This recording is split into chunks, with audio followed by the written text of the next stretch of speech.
Muy bien, pues qué bueno. Hola a todos, qué bueno volver a vernos en esta serie sobre los secretos del Apocalipsis. Y hoy vamos a introducirnos en un tema muy en boga, en un tema que se habla mucho, tanto en círculos cristianos como en círculos no cristianos. Nos estamos refiriendo estas dos próximas sesiones a lo que es el nuevo orden mundial. ¿Quién no ha hablado de la globalización? ¿Quién no ha hablado últimamente de todo esto que nos acontece y los tiempos que estamos viviendo desde este punto de vista? Pero antes de nada, saludar y dar muchas gracias a nuestro hermano, compañero y amigo, el pastor Fernando Ramírez de Arellano, de la iglesia La Roca de Ciudad Real. Y yo hoy quiero saludar, para que no se me olvide, de que ya la doctrina del café ya la tenemos. Fernando, un abrazo muy grande, un saludo, salud. Gracias, igualmente, mira, para que no se diga. Y el sin café es imposible agradar a Dios. Exactamente. Y de nuevo, es una alegría, es un privilegio, un honor, poder compartir este ratito juntos, esta charla, este diálogo con nuestro café en temas tan relevantes y tan actuales como son los últimos tiempos. Así que gracias, Miguel, por proveer estos espacios. Claro que sí, los últimos tiempos y la última hora, ¿verdad? Y la última hora, como estuvimos hablando en programas anteriores.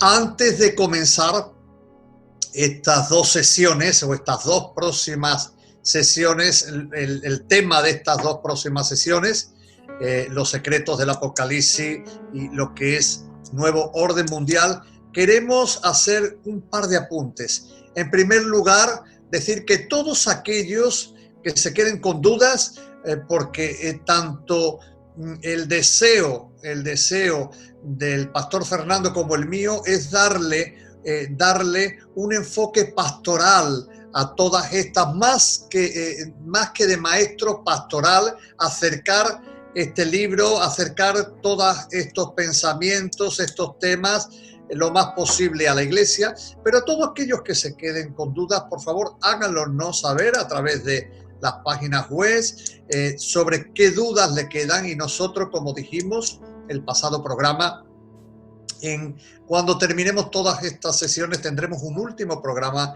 para hablar de todas estas preguntas y dar respuestas a ellas. Y en segundo lugar, sí, también, y basado en esta visión pastoral de estos programas, quiero decir que trabajamos desde la honestidad, pero que también, dado que este libro está lleno de símbolos, está lleno de profecía, está lleno de... Hay otra interpretación, ¿no? Se puede enfocar.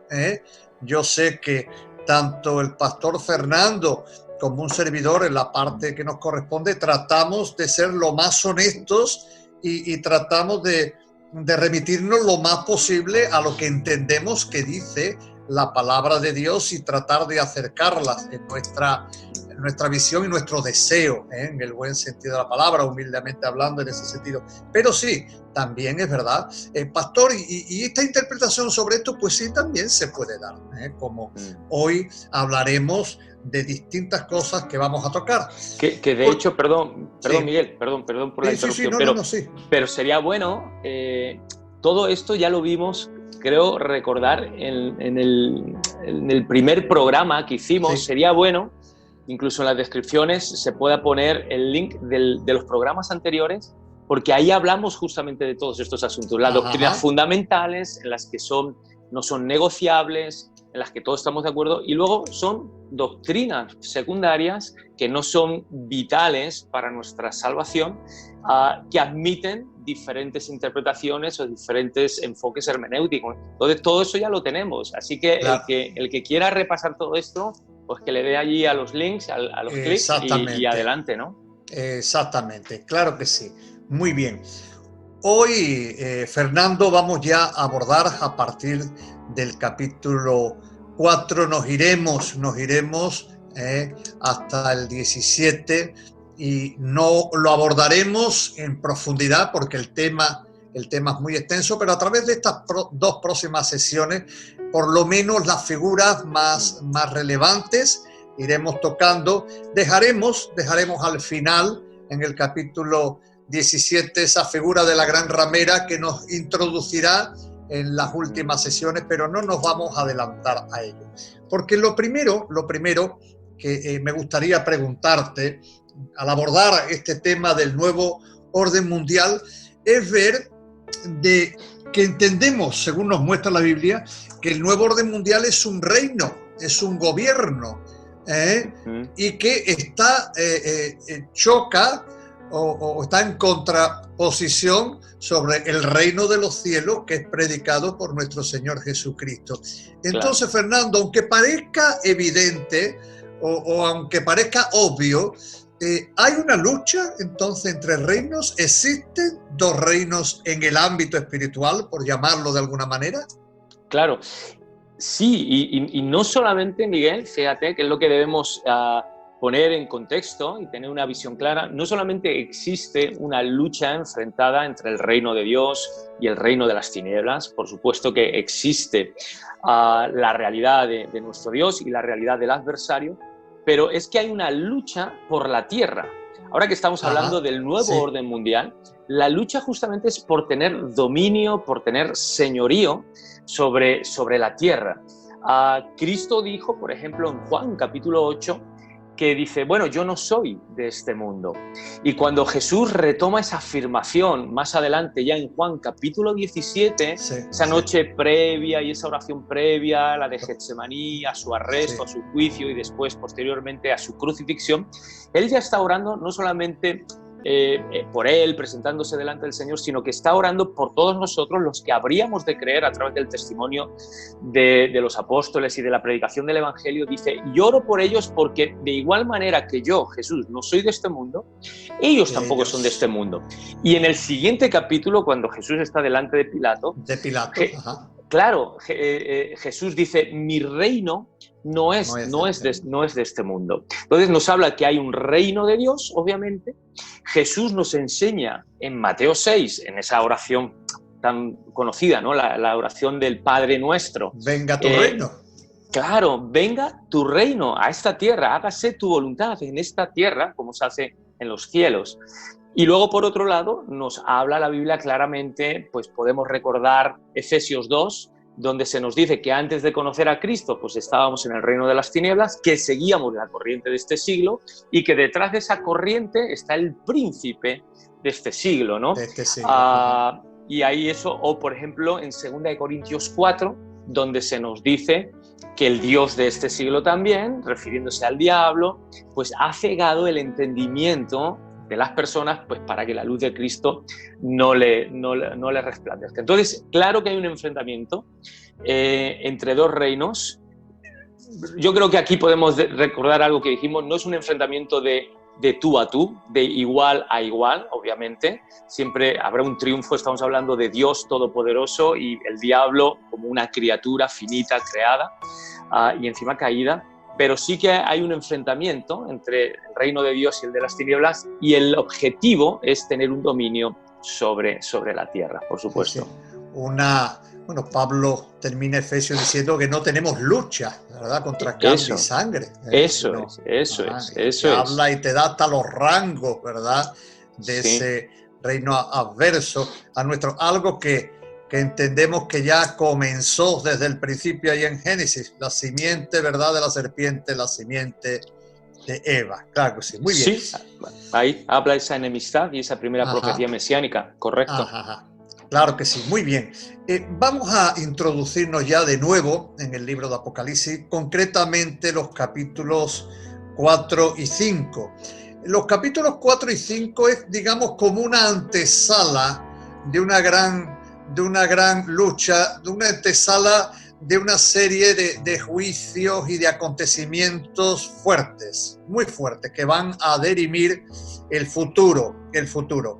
Pero en estos capítulos 4 y 5, donde entendemos que se desarrolla en el cielo, en el ámbito del cielo, hay una serie de figuras. Vemos el trono de Dios, vemos un arcoíris, vemos esos 24 ancianos, Vemos esos 4 seres vivientes que nos recuerda mucho a lo que Ezequiel también hablaba al principio de eso. ¿Qué nos puedes decir? ¿Qué representan? ¿Qué podemos decir de eso, Fernando? Pues fijaros, si recordamos ese bosquejo que habíamos hecho de Apocalipsis 1, 18, creo recordar, 18 19, ahora mismo me baila un poquito el versículo, pero en el que dice las cosas que fueron, que has visto, las cosas que son y las que han de ser, ¿no? Entonces veíamos las que has visto, capítulo 1, las que son, capítulo 2 y 3, y las que han de ser del 4 en adelante. Muchos autores van a interpretar que los capítulos 4 y 5 es una visión obviamente celestial y que no necesariamente tiene que apuntar al futuro, sino como algo ya permanente, eterno, esa adoración permanente, eterna, y es justamente lo que tú estás hablando, ¿no? Y se nos dice... Claro, y se nos dice que Juan fue llamado y que en espíritu o en visión él dejó la tierra y fue llevado allí al cielo, y desde el cielo él tiene esta visión celestial. Y lo primero que debemos destacar, que es con lo que terminaremos todo este bloque de programas, es ese trono de Dios, que es un trono de autoridad y es un trono triunfante. Todo lo primero que vemos allí es que los cielos no están desgobernados, ¿no? Sino que en los cielos existe un trono y que no está vacío, sino uno que está sentado en el trono, ¿no? Y que domina, y que tiene gobierno, que tiene autoridad, que tiene esa soberanía, ¿no? Con esas piedras pues, que hablan del jaspe de la pureza, de la cornalina, referente a esa sangre y también a esos juicios, y bueno, toda una simbología que tienen que ver esas piedras y esos colores, el verde, la esperanza y demás, que tienen que ver con esos atributos, ¿no?, de Dios. Aparece, tú lo has dicho, también un arco iris, algo muy curioso, que nosotros desde la Tierra pues vemos un arco iris semicircular, que el arco iris le pertenece a Dios, no le pertenece al hombre ni a ningún colectivo, de acuerdo con ciertas orientaciones o con ciertas intenciones, sino que le pertenece a Dios y que es un símbolo del pacto, de la gracia y de la misericordia de Dios para con los hombres, ¿no? Pero desde el cielo se ve, alrededor del trono, se ve circular, se ve completo, porque ya no tenemos una visión limitada desde la tierra, sino vemos esa visión completa, perfecta, realizada obviamente a través de Cristo Pablo Jesús. Decía, en parte conocemos y en parte profetizamos, ¿no? Claro, y allí en el cielo pues ya tenemos esa visión completa de ese pacto de gracia completado y perfeccionado, ¿no?, en Cristo Jesús. Luego aparecen esos ancianos, Miguel, que tú comentabas, ¿no? Sí. Aquí habría dos interpretaciones, unos que los entienden un poquito más como seres angelicales. Nosotros en lo personal entendemos que se refiere a personas. Los ángeles nunca reciben tanto un título en cuanto a ancianos, ni los vemos en la Escritura sentados sobre tronos, pero sí que a los creyentes los vemos sentados en tronos, en el trono de Cristo, juntamente con Cristo, los vemos también con coronas. Más adelante, en los siguientes capítulos de Apocalipsis, vemos cómo los creyentes son coronados, el propio apóstol Pablo lo diría, y probablemente haciendo incluso el propio Jesús, diría en Mateo, al final de los últimos capítulos, el propio Jesús diría, como en Mateo 19, cómo les prometió que a los discípulos se sentarían sobre tronos, incluso en esos 12 tronos. Ajá. Así que probablemente esos 24 ancianos sea una referencia, por un lado, a esos 12 tribus de Israel del Antiguo Testamento y a esos 12 tronos representando la Iglesia. Estaría hablando de esa salvación, de esa Iglesia universal, que incluiría, obviamente, al Antiguo Testamento, los que fueron salvos en el Antiguo, y a esos santos, ¿de acuerdo? Y a los que son salvos en el Nuevo Testamento. Entonces, claro, por eso se entendería que son 24 haciendo 12 más 12, haciendo esa referencia al Antiguo y el Nuevo. Y otra cosa importante, aunque las versiones difieren, algunos lo ponen en primera persona del plural, nosotros hemos sido lavados, redimidos, y otras lo ponen en que han sido redimidos y lo ponen en tercera persona. En tercera persona, sí. Pero en definitiva está hablando de una redención. Y la redención, la sangre, esa es propia y le pertenece a los hijos. Por lo tanto, entendemos que es los 24 ancianos, por resumir, Miguel, que me lío. Sí, es resumir la Iglesia universal de Cristo, que aplica a esos justos, los justificados en el Antiguo Testamento porque creyeron en el Mesías que había de venir, y a la Iglesia de Cristo después de la venida de Jesús, después de Cristo, porque creemos en el Mesías que vino. Y eso sería en cuanto a los 24 ancianos. Sí. De los 4 seres vivientes, pues yo creo que tú lo has comentado, ¿no? Son esos los que aparecen en el libro de Ezequiel, con esos rostros del águila, sí. si recuerdas, del buey, del hombre y demás. Lleno de ojos, sí. Y también aparecen como esos serafines, querubines de gloria, que también aparecerán en Isaías. Y que constantemente, y entonces sí que hay una distinción entre los hombres redimidos y estos 4 seres vivientes, que son esos ángeles, querubines, serafines de gloria, que están constantemente alabando y adorando al Señor, ¿no? Y la última, pues aparece la figura también del mar, que creo que es importante para el libro de Apocalipsis, porque es representación de la tierra, de las naciones. Aquí, capítulo 4, se ve un mar en calma, como de vidrio en calma, pero luego aparecerá también más adelante en el capítulo 15 ese mar, pero que está enturbiado, que está como manchado, que hay todo lo que está ocurriendo. Entonces, por eso muchos autores entienden que este mar que aparece en Apocalipsis 4 se refiere a esa plenitud de creyentes que están en paz, que están en ese reposo, esa reconciliación, en contraposición de ese mar turbio, turbulento, mejor dicho, que aparecerá en Apocalipsis 15, donde de hecho se levantará ahí la bestia y que luego ya lo abordaremos y todas estas cosas, ¿no? Sí. Muy bien, muy bien. En medio de esa visión del trono de Dios, Fernando, aparece luego en el capítulo 5, porque ahora mismo nos ha relatado lo que es el capítulo 4, las figuras, ¿verdad? Sí. Pero ya en el capítulo 5 aparece nuevamente el gran protagonista de la historia, esta vez como cordero. Bueno, en la versión original es corderito, en el griego original es corderito, sí, y podemos hablar, ¿por qué solamente donde se nos habla de el llanto del profeta, de Juan, porque no halló nadie digno de abrir esos sellos, como uno de los ancianos dice, tranquilo, porque hay uno, el león de la tribu de Judá, pero es Juan, que quizás estaba esperando ver aparecer el león, resulta que no aparece el león, aparece el cordero, ¿verdad? Sí, el corderito de Dios como el único. ¿Qué podemos decir de todo esto?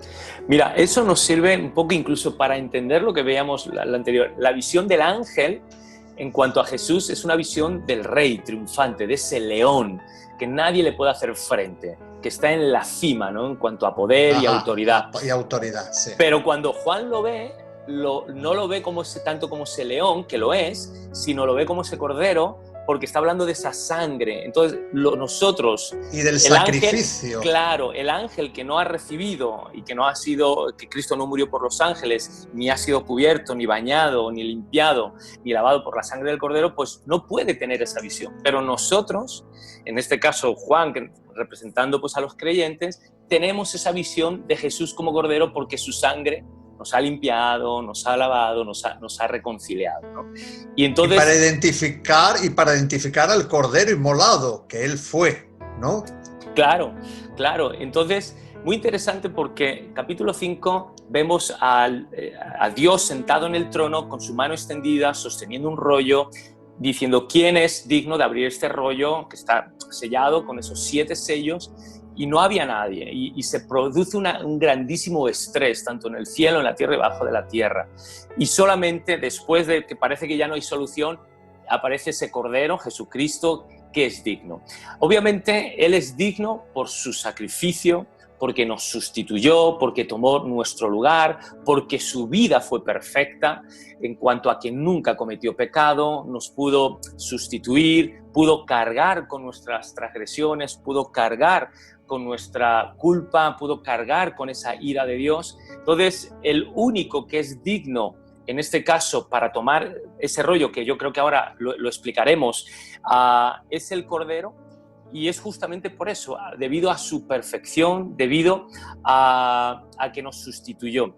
yo creo que para incluso entenderlo un poquito mejor, deberíamos entender, o por lo menos explicar, en qué consiste ese rollo. Ese rollo, exactamente, es lo que te iba a decir. Ajá. Y por qué nadie era digno, y solamente Jesús, en cuanto a su perfección, puede abrirlo. Aun cuando hay diferentes interpretaciones, Miguel, nosotros optaremos con una que logra explicar muy bien lo que está ocurriendo en esa visión celestial. Entonces, probablemente este rollo, con estos 7 sellos, se refiera a una especie de documento legal, testamento, ajá, y concretamente el título original de propiedad de la tierra y de la creación. Es decir, son esas escrituras originales de propiedad.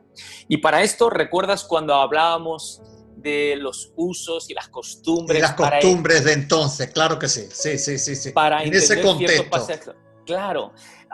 De hecho, si alguien, ahora no tenemos tiempo, pero dejamos aquí la referencia bíblica.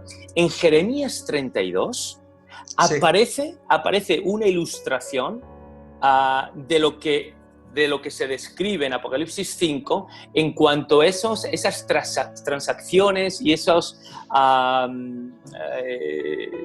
compraventas de terrenos. Y Jeremías 32 aparece perfectamente. Y ahí vemos que era un uso y una costumbre de la época. ¿Qué es lo que ocurría? Cuando había una compra-venta de un inmueble, de una casa, pongamos un terreno, al vendedor se le entregaba una escritura, obviamente, otra se la quedaba, el comprador, recibía una escritura, una copia, el vendedor se quedaba otra copia, se quedaba abierta, pero se quedaba otra copia cerrada, lacrada, sellada con 7 sellos, que se guardaría en un lugar muy seguro. Sí, muchas veces esos lugares venían a ser los templos y venían a ser lugares sagrados. ¿Por qué se hacía eso? Pues muy sencillo, porque si alguna de las dos partes, tanto el comprador como el vendedor, modificaba ese documento, entonces y había un litigio y había un enfrentamiento. Iban al original. ¿Qué es lo que ocurre? Pues, y con el original se veía. Así que siempre se quedaba una copia sellada que contenía. Ahora, vemos aquí que Jesús viene y toma esa copia, esas escrituras originales, ese título original de propiedad, tanto de la tierra como de la creación, para venir y reclamarlo. Ahora, ¿por qué pudo reclamarlo? Porque en Levítico 25, que se nos habla acerca de ese pariente cercano, de la ley de la redención, claro, de la ley de la redención, del Redentor. Tenía que ser cuando alguien, ¿recuerdas, Miguel? Venía... Un pariente, ¿no? Un pariente cercano. Fernando, esto nos está hablando de la humanidad de Cristo. O sea, Cristo 100% Dios, como lo vemos, con poder a la diestra del trono, con poder en posición de poder como Dios, pero a la vez la humanidad, mostrando la humanidad, ¿no? Porque para ser mediador tenía que ser 100% Dios para poder conectar plenamente la parte divina, pero también tenía que ser 100% hombre, su humanidad. ¿Para qué? Para conectar plena y perfectamente a esa parte humana y ser ese mediador y ser ese puente, ¿de acuerdo? Por eso Jesús diría, no hay otro camino. Yo soy el camino, la verdad y la vida, y nadie llega al Padre sino por mí. Fernando, y esto me estás hablando de que la figura que se nos da es que solamente pudo encontrarse en Cristo, en el Cordero, aquel que pudo abrir ese título de propiedad, perdón. Entonces, claro, como Redentor, nos damos cuenta que solamente Jesús, solamente Él es. O sea, digo porque hay un sector de la cristiandad, concretamente, que tiene su base en Roma, donde cree que María también es corredentora, conforme un concilio que tuvieron en el Vaticano, el Concilio Vaticano II, y nos damos cuenta que a la luz de la palabra solamente hay un Redentor, no solo que Jesús ya lo dijo como tú bien dijiste, yo soy el camino, yo soy la verdad, yo soy la vida, nadie viene al Padre, sino por mí, sino porque aquí en esta visión que se tiene ya en el cielo, el único que encontramos, el único que es digno, es el Cordero. El único y Pablo se lo diría a Timoteo cuando estaba pastoreando la iglesia en Éfeso, solo hay un mediador entre Dios y los hombres, Jesucristo. Hombre, lo que Pedro le dijo al Sanedrín, claro que entonces, sí. Claro, no hay otro camino, no hay otros mediadores, solamente el único mediador tiene que ser Jesucristo, en este único caso, digno. Hijo de Dios, hijo de hombre. Y basado, pues eso, en Levítico 25 tenía que ser un familiar. La idea es esta: cuando una persona, una familia se endeudaba, venía a menos económicamente hablando y tenía que vender un terreno, Dios había establecido en su ley que se podía recuperar ese terreno, pero que si esas personas no podían porque estaban endeudados y no tenían esa capacidad económica, podría, en medio de esa incapacidad y de esa insuficiencia, podría ser un pariente cercano. ¿Qué es lo que ocurrió con el hombre en el Edén? El hombre se vendió al diablo y le entregó su vida y le entregó esa comunión y le entregó todas sus posesiones. Dios le había puesto al hombre a cargo de la creación de la tierra, como administrador principal, como administrador, para que sojuzgara y demás. Cuando el hombre se rebela contra Dios y crea esa alianza con el enemigo, entra la muerte y Dios los despoja de todas aquellas, no solamente de su comunión y entra esa muerte ya espiritual, los despoja también de esa vida eterna y entró la enfermedad y la muerte también física, los despoja del Edén. Y vemos que el hombre se vendió al pecado y ahora mismo el hombre quedó en esa naturaleza caída, en esa incapacidad, en esa insuficiencia, y necesitaba ese pariente cercano, Levítico 25, que nos pudiera rescatar. Por eso la encarnación, por eso Jesús se tuvo que hacer hombre, como tú estabas diciendo, 100% hombre, para ser ese hermano, ese pariente cercano, pero perfecto, a diferencia de ese primer Adán caído, pues Cristo, segundo Adán, perfecto, y el único digno, por eso a través de su perfección y de esa vida perfecta, sin pecado, y que encima se dio por nosotros, y el pecado o la paga que nosotros deberíamos haber dado, que era nuestra propia vida, pues el Señor nos sustituyó. Por eso el único digno de abrir ese sello, esos sellos y ese rollo, era Jesucristo, y viene a reclamar los derechos que ya Él legalmente había adquirido a través de la cruz y de su resurrección. Claro que sí. Esa figura del Goel que en esa bella historia de Ruth se ve tan patente con vos, ¿verdad? Claro que sí. Muy bien. Pues por ir continuando, porque el tiempo va avanzando. Se nos va. Exactamente. Vemos que al abrirse empiezan ya los designios, los planes, los juicios de Dios sobre la tierra. Sí. Y ahora en el libro de Apocalipsis nos muestra 7 sellos, 7 trompetas, 7 copas. ¿Qué son, Fernando? ¿Qué representa? ¿Qué nos puedes hablar de esto? Pues básicamente, por resumirlo mucho, representa los derechos del Cordero. ¿Y a qué nos referimos por los derechos del Cordero? Sí. Los sellos, como decíamos, Jesucristo siendo el único digno, porque nos sustituyó, su vida fue perfecta y resucitó, venciendo a la muerte, al pecado y al reino de las tinieblas. Ahora Jesucristo es el único digno, toma este rollo, abre los sellos y empieza a reclamar todos sus derechos. Decir, no, esto es mío, esto me pertenece. La creación, las naciones, la tierra. Recordamos solamente un pequeño apunte. Miguel, ya lo dijimos en el programa anterior, pero recordemos que la redención de Cristo incluye también a la creación. Recordábamos ese punto muy importante. Sí. Porque habrá un cielo nuevo y una tierra nueva. Tierra nueva. El pecado no solamente afectó a la humanidad, también afectó a la naturaleza y a la creación. ¿De acuerdo? Entonces, por eso Cristo abre esos sellos y empieza a reclamar todos sus derechos. Básicamente, los sellos nos están hablando de esos derechos creacionales, de esos derechos legales. Cristo puede abrir ese rollo porque tiene todos los derechos legales, ¿de acuerdo? Creacionales, como el creador. Todas las cosas fueron hechas por Él, en Él, para Él. Y entonces los sellos nos habla de ese ámbito legal y nos habla de esos derechos creacionales, legales, para establecer sus juicios.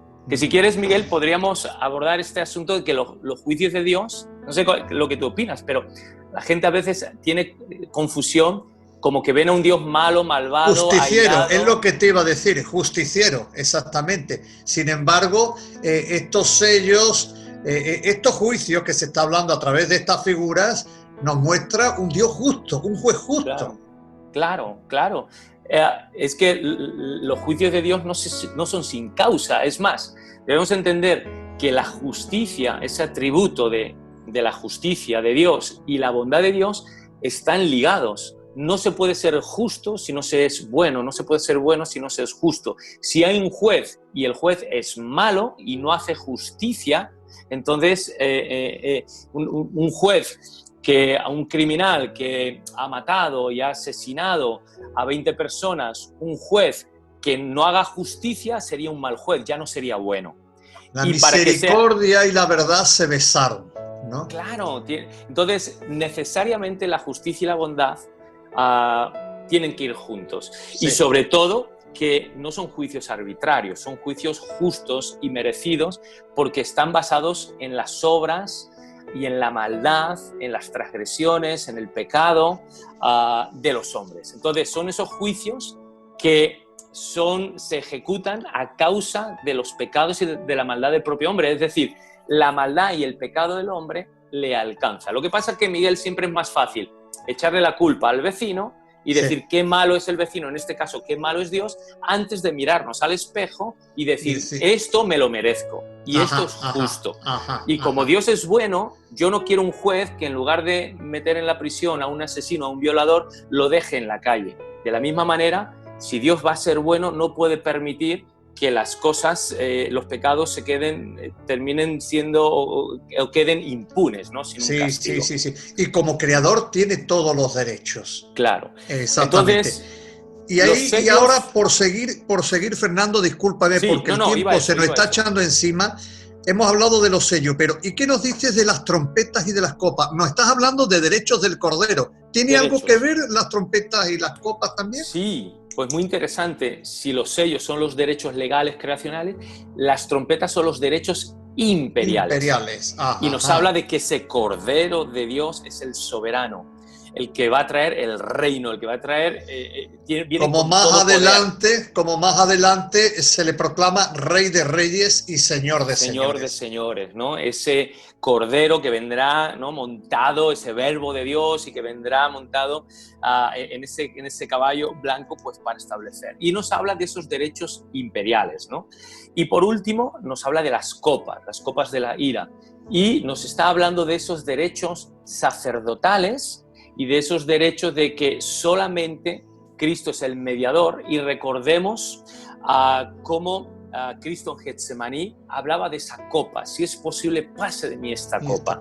Era una copa complicada, era una copa llena de ira, de los juicios de Dios, que Cristo recibió sobre sí mismo. Y por cuanto Él los ha recibido sobre sí mismo, Él tiene ahora el derecho, ¿de acuerdo?, para también ejecutarlos, derramarlos y demostrar que Él es el único sacerdote, el único mediador. Y aquí, claro, nos lleva a una encrucijada para bien o para mal. Entonces, o me aceptas o me recibes y entregas tu vida, y vienes a beber como de esa copa, ¿no?, de ese nuevo pacto, en esa copa de esa Santa Cena, en esa copa de la bendición, de la reconciliación, o si no, la copa será una copa de la ira. Entonces eso nos lleva a un punto de definición a los hombres, es decir, ¿qué voy a hacer de determinación?